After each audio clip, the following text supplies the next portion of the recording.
Bueno, señores, muy buenas tardes con todos. Pues iniciemos la clase de hidráulica y neumática. Para el día de hoy vamos a revisar lo que son los principios de la hidráulica.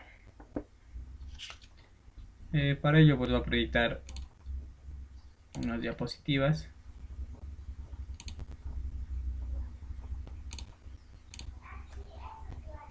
Ya. Entonces vamos a ver los principios de la hidráulica.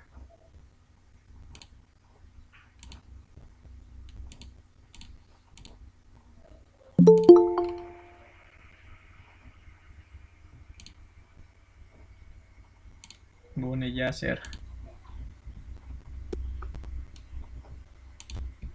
Presente, profe.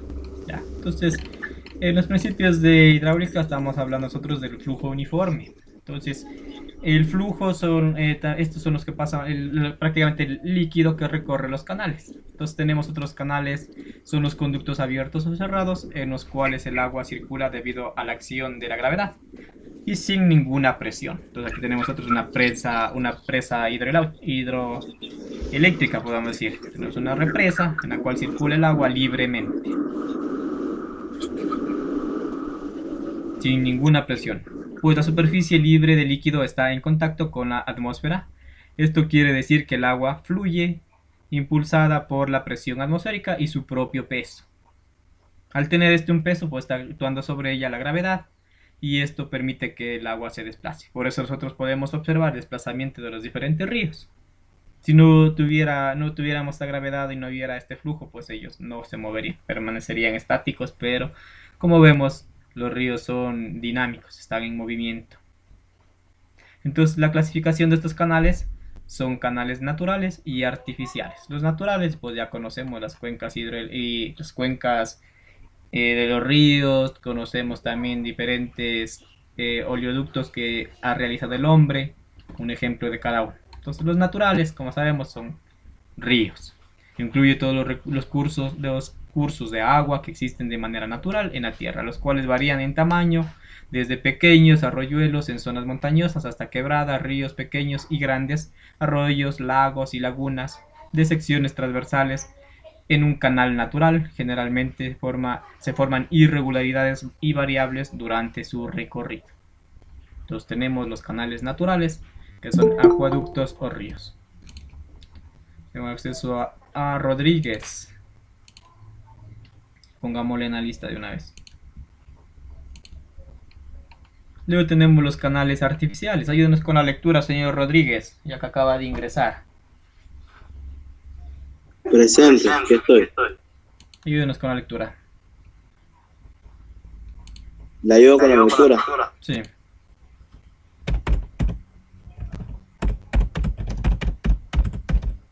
Ahí. Sí, Rodríguez, te lea. A ver, ya.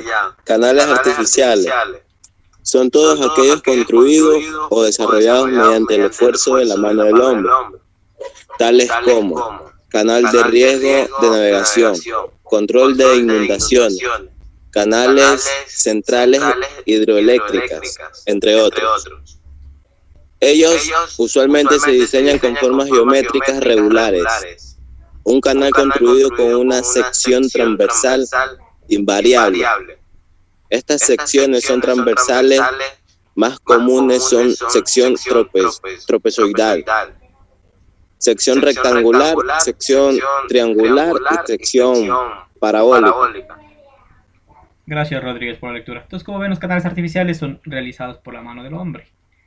¿Para qué? Para cumplir un fin específico. Entre ellas tenemos nosotros las hidroeléctricas. Una de las grandes obras que tenemos aquí en Centroamérica es el Canal de Panamá. Entonces, imagínense, es un canal artificial que el hombre creó. ¿Para qué? Para que los grandes buques no se den la vuelta de todo Sudamérica, sino por ahí nomás crucen y lleguen al mar, el océano, ¿cómo se llama este otro océano?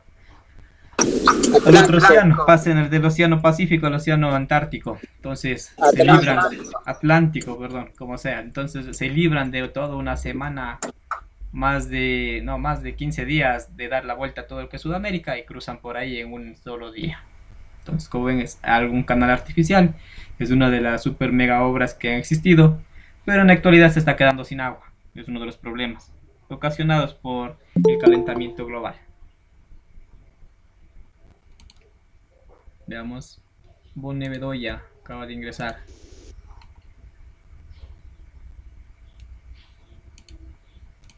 Señor Bedoya, ayúdenos con la clasificación de los flujos en canales abiertos.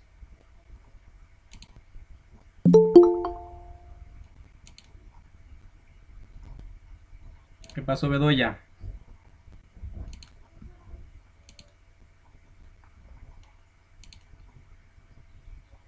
Que no participa, no tiene asistencia nomás. Profe, Fabricio es medio sordo. Chalar, que acaba de ingresar, ayúdenos con la lectura acerca de la clasificación de los flujos en canales abiertos. Pero estoy leyendo, profe. Tiene buena cara, lo estoy diciendo, profe. Ya no el micrófono apagado.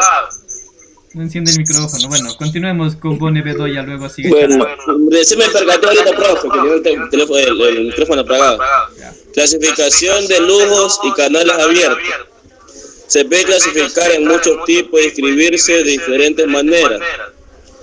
Siguiente clasificación se hace de acuerdo con el cambio de los parámetros, profundidad, velocidad aérea, etcétera, del flujo, con respecto al tiempo, al espacio.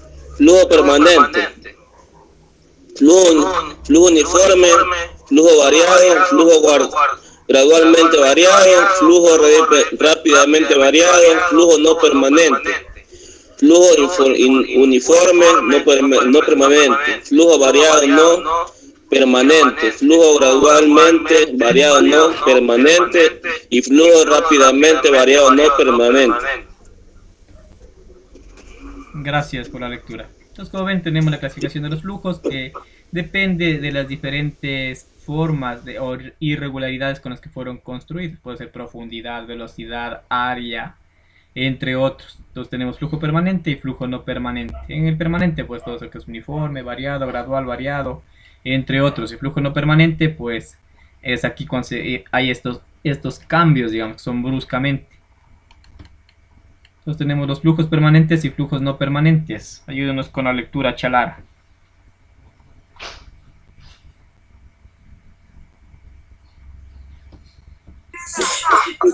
Flujo permanente y no permanente. El flujo es permanente si los parámetros transmiten velocidad, área, etc.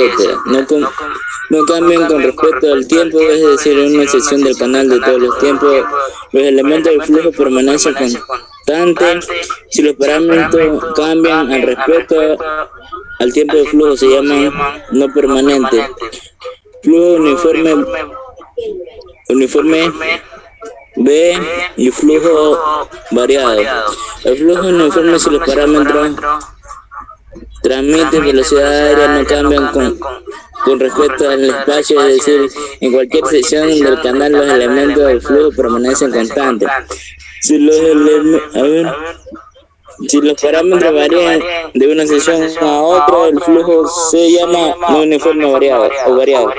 Gracias, Chalar, por la lectura. Entonces, en el flujo permanente y no permanente, pues todos los parámetros, digamos, como tirante, velocidad, área, flujo, caudal, estos son constantes. Entonces, esto va a permanecer constante en un determinado tramo o tiempo. En cambio, los flujos uniformes son los que igual no va a haber cambios en las velocidades, en el área, se va a mantener todo esto constante. Y si esto cambia, pues estamos hablando de un flujo variado. Estamos haciéndonos referencia a lo que son las cañerías. Si yo tengo una cañería de tal diámetro y tal sección, pues cuando pasa un caudal por esa área va a ser constante todo. Pero al momento que yo aplico una ampliación, una reducción, aquí vamos a variar. Entonces va a cambiar lo que es velocidad, va a cambiar la sección, digamos, entonces ya va a cambiar aquí algunos parámetros, por ende ya nos cambia de un flujo uniforme a un flujo variado o de un flujo permanente a un flujo no permanente, porque va a haber una variación de alguno de los parámetros. Saliéndonos, estamos hablando mucho de lo que son los flujos, pero ¿qué es un flujo?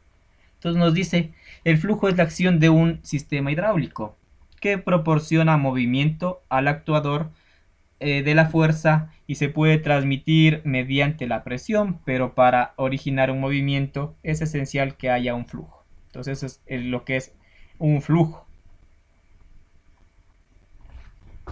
Sigamos, entonces nos dice que, bueno, o sea, no veamos.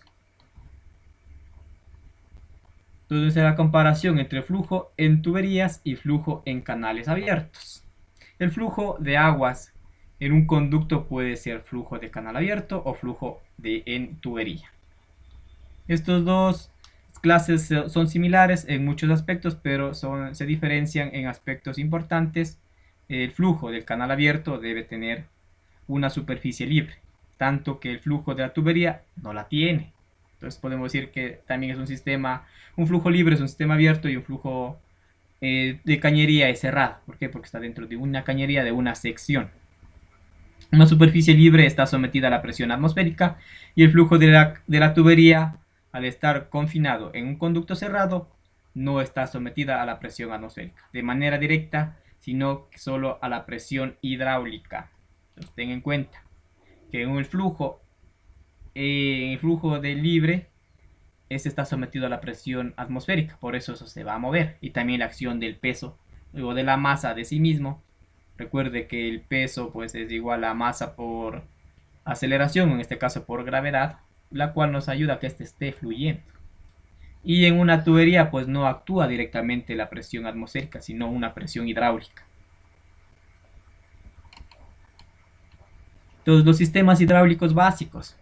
Actuamos con una fuerza sobre el émbolo de una bomba simple, la fuerza dividida por la superficie nos da una presión, que esta vamos a calcular en presión es igual a fuerza sobre área, y también nos dice cuando se empuja el émbolo, es decir, cuando la mayor fuerza crea una presión que actúa sobre la superficie y se la puede levantar. ¿Para qué? Para levantar una carga, y esto es igual a fuerza es igual a presión sobre área.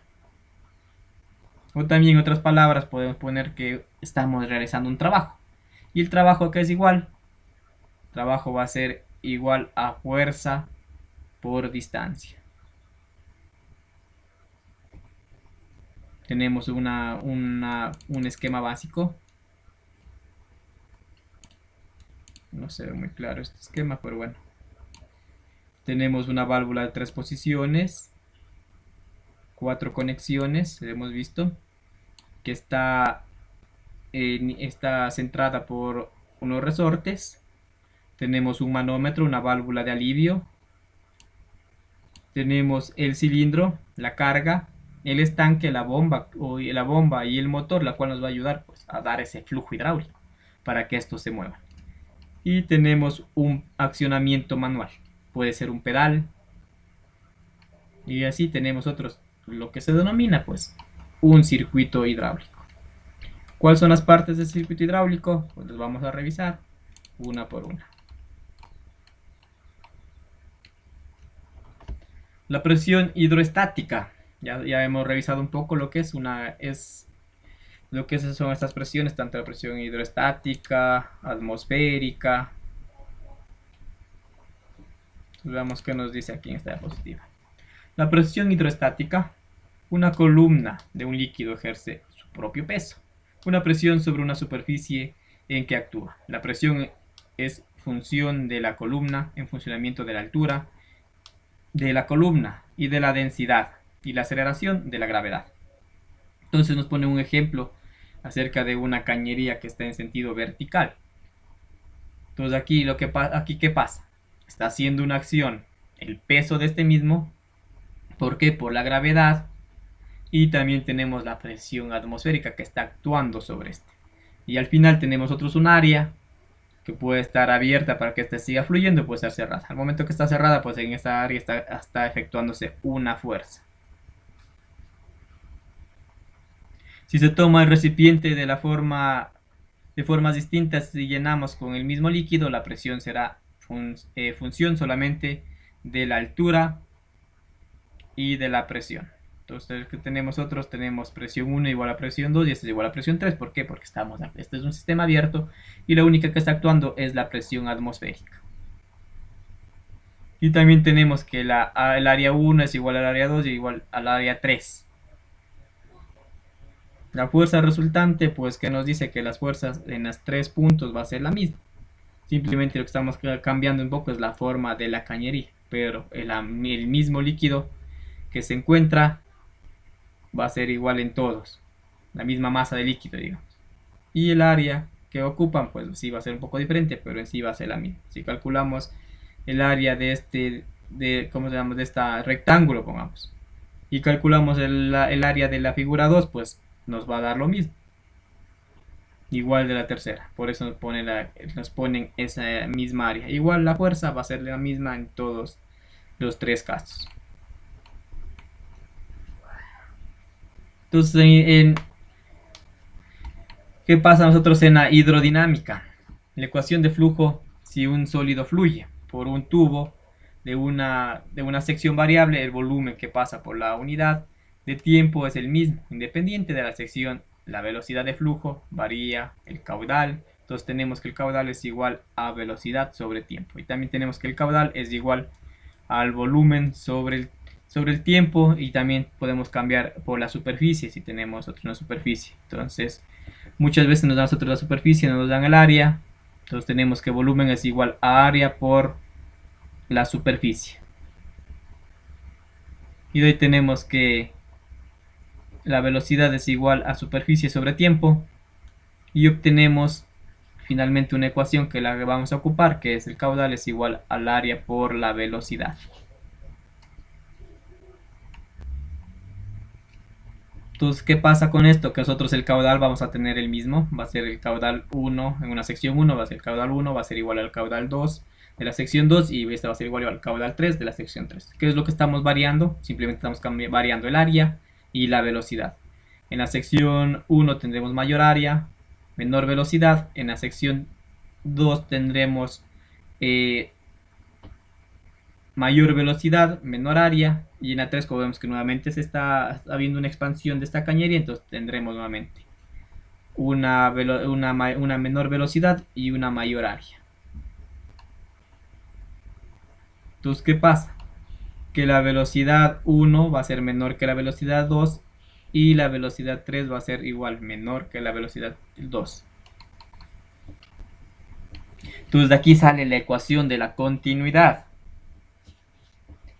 Pero antes de pasar a esto, pues nos hacemos una pregunta: ¿qué se expresa el gasto caudal? Entonces el gasto caudal es la medida de gasto de fluido que pasa por un punto en un tiempo determinado. Entonces la medida del caudal que pasa por una sección en un tiempo determinado. Eso es el caudal. Y de aquí pues nace la ecuación de continuidad. ¿Qué nos dice la ecuación de continuidad? Que el área 1 por el volumen 1 y el área 2 por el volumen 2 va a ser igual. Estas van a ser iguales. Podemos igualarlas. Por ende nosotros decimos que caudal 1 es igual a caudal 2. Y como caudal 1 es igual a área 1 por velocidad 1, podemos igualar estas dos. Aquí nos hace falta, en la primera, nos hace falta el símbolo de igual. Entonces es la relación del caudal que existe entre dos puntos diferentes. La ecuación de la energía de Bernoulli esta es la ecuación que nos dice que el flujo de la energía permanece constante. Siempre que haya no haya intercambios con el exterior, la energía total está compuesta por energía potencial, energía potencial, y eso va a ser energía de la posición en función de la altura, y también la altura de la que está una columna o un fluido, la energía de la presión estática, o también conocida como energía cinética, y si estamos teniendo también un elástico, también sería la energía potencial elástica. Muchos en los ejercicios que mandamos a hacer nos hablaba de la energía elástica, y simplemente lo que hicieron es igualar la energía potencial, la energía cinética. Lo único que debían hacer es utilizar la ecuación de la energía potencial elástica y reemplazar por los datos que tenían. No sé por qué hicieron esta igualdad. Recuerden que en nuestro medio pues siempre va a haber pérdidas de energía por fricción. Lo mismo sucede en la hidráulica. Siempre también va a haber pérdidas por fricción. Siempre va a haber calentamiento de este líquido, y por ende este líquido va a mandar este calor a la atmósfera. ¿Y qué nos está diciendo esto? Que está habiendo una pérdida. Entonces, ¿qué nos dice? Estando el líquido en reposo, las presiones son iguales, antes, durante y después de una estrangulación. Son iguales a lo largo de toda la tubería.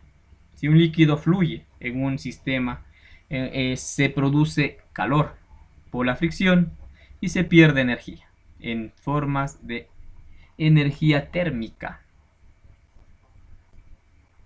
Significado de esto: pérdida de presión.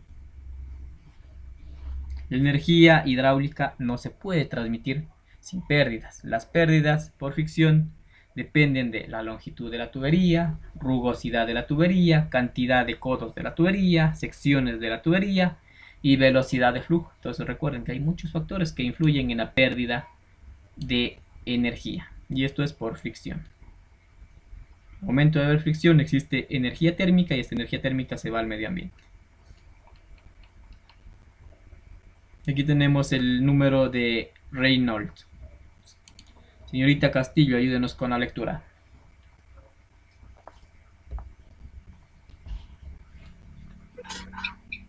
Número de Reynolds.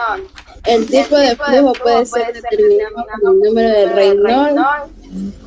RE igual a P X de DH sobre B adimensional. B igual a velocidad, D igual a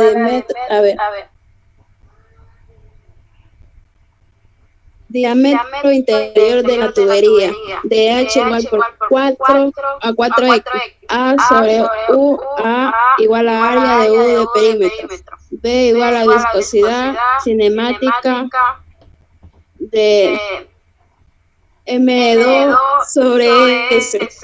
Es crítico igual a 2300. Este valor es válido para tubos redondos, rectos y lisos con el número de no crítico del flujo que cambia de laminar a turbulento o viceversa. R mayor que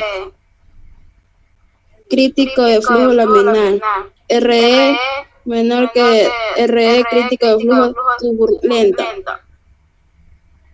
Gracias, señorita, por la lectura. Entonces tenemos el número de Reynolds, que nos dice que el número de Reynolds es igual a la velocidad por el diámetro exterior de la tubería y por la viscosidad. La viscosidad siempre va a ser adimensional. Entonces nos dan unos valores. Nos dice que el valor crítico de Reynolds es 200 o 2300. Es adimensional. Entonces tomando en cuenta este valor, entonces si nosotros tenemos en nuestros cálculos tenemos el número de Reynolds que es menor al valor crítico que nos dan como normativa, pues nosotros tenemos un flujo laminar. Y si el número de Reynolds que nosotros calculamos es mayor a este estándar, nos dice que el flujo es turbulento. Antes de seguir, ¿qué expresa la velocidad? Nosotros tenemos en la tubería que va a haber una velocidad y esta es la que va a aumentar o disminuir dependiendo el diámetro. Entonces, la velocidad es la rapidez promedio de las partículas al pasar por un punto determinado. No se olvide, entonces la velocidad es la rapidez promedio de las partículas al pasar por un punto determinado. Una vez que hayamos revisado todo lo que es Reynolds, eso, vamos a revisar lo que son los componentes del circuito hidráulico. Primero tenemos el estanque, que es donde se almacena el líquido. Aquí también se disipa el calor, puede ser abierto o presurizado. Ya depende de qué sistema nosotros tenemos. Y me da un ejemplo de un circuito presurizado.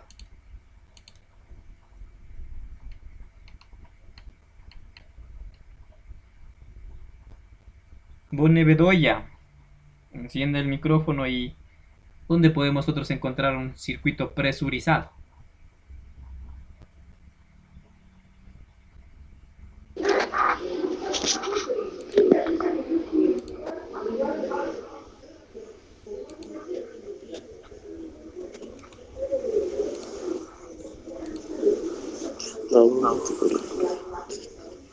No, no, profe, no doy. Sistema de frenos del vehículo, ¿qué le parece? ¿Será o no será presurizado?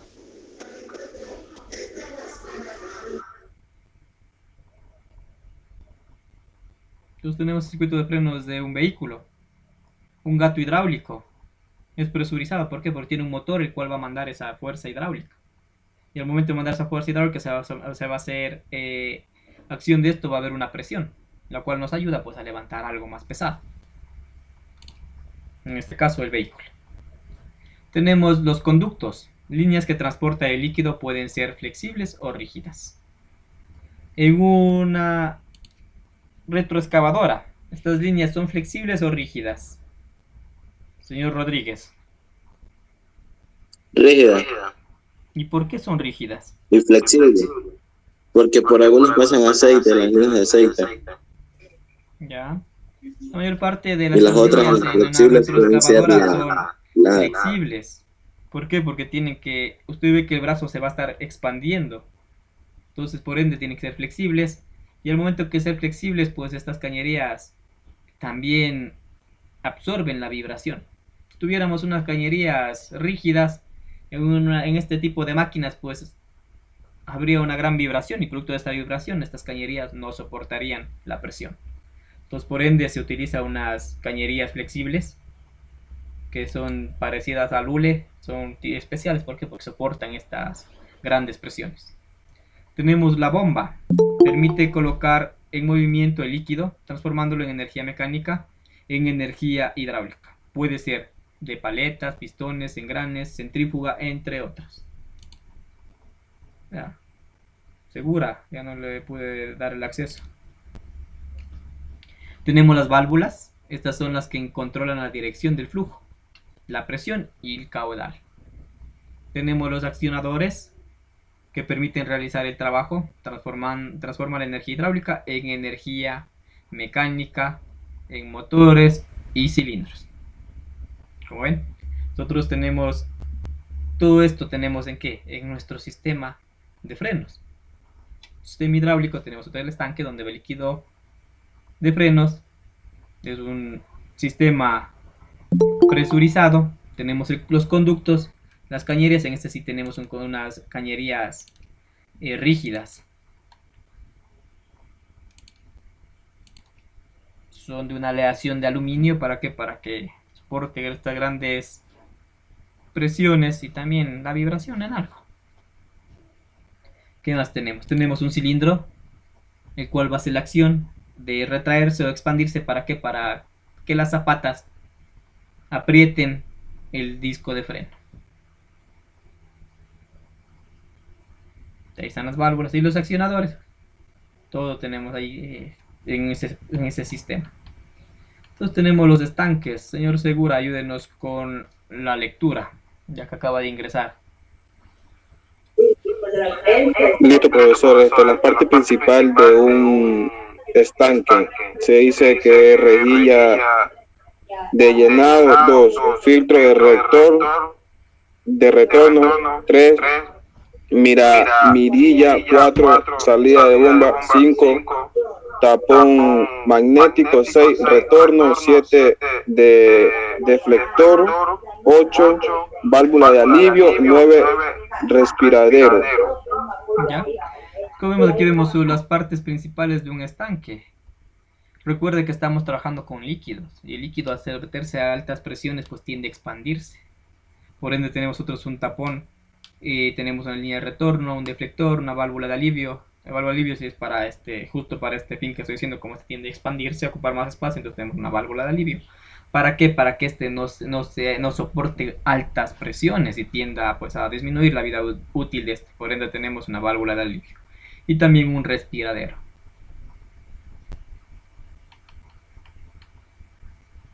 Los conductos son los encargados de transportar los líquidos de un lugar a otro. Pueden ser rígidos, como cañerías, y flexibles, como las mangueras. Estas últimas tienen diferentes materiales, dependiendo del tipo de líquido y presión que deben soportar. Las bombas. Hemos hablado un poco de las bombas. Señor Valencia, ayúdenos con la lectura. Existen diferentes tipos de bombas. Bombas de engranaje, características. Estas bombas son de bajo costo, aceptan impurezas, son desplazamiento fijo y positivo.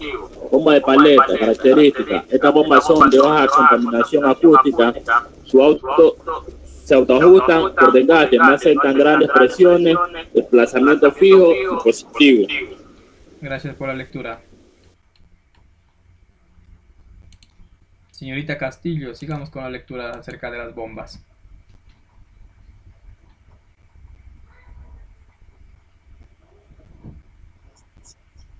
Bomba de pistones. Características.